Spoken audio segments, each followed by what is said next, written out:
నుంచి శ్రేయ రాస్తున్నారు. శని త్రయోదశి నాడు ఎలాంటి దానాలు చేస్తే శని దోషాలు తొలగుతాయి తెలియచేయగలరు అంటూ రాస్తున్నారు.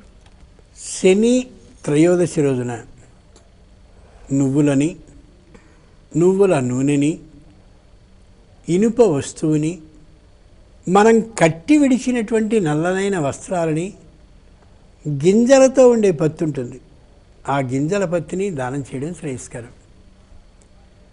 మిగిలినవన్నీ బాగానే ఉన్నాయి, కానీ మనం కట్టి విడిచిన వస్త్రాలని దానం చేయడం ఏమిటి అనే ఒక చిన్న అనుమానం మనకు వస్తుంది. కానీ కట్టి విడిచిన నీలి లేదా నలుపు రంగు వస్త్రాలని దానం కానీ చేసినట్టయితే తిలపురుష తైల అభిషేక విధానం అని ఒకటి శాస్త్రంలో చెప్పబడింది. అలా చేస్తే ఈ కట్టి విడిచిన నల్లనైన వస్త్రాలని దానం చేస్తే ఆ దోషం కూడా తొలుగుతుందని చెప్పబడింది. కాబట్టి అది ప్రత్యేకంగా ఈవేళ సంప్రదాయంలో వస్తున్న విధానం.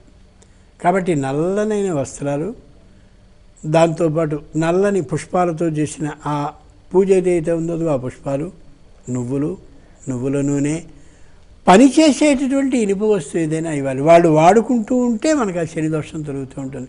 పనిచేసే ఇనుప వస్తువు అంటే బూర్ల మూకుడు మనం మామూలుగా, అలాగే అట్లకాడలు ఇనుముతో చేయబడ్డవి మాత్రమే వాటిని దానం చేస్తే మంచిది.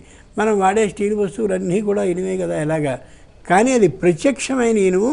ఇది ఇనుములో మరొకటి కలపగా ఏర్పడ్డటువంటి ఇనుము. ఆ ఓ ఇనుపుది ఏదైనా వస్తువు ఇస్తూ ఆయనకి పని చేస్తుంది అన్నప్పుడు ఈ స్టీలు కూడా ఇచ్చినా సరే తప్పేం కాదు.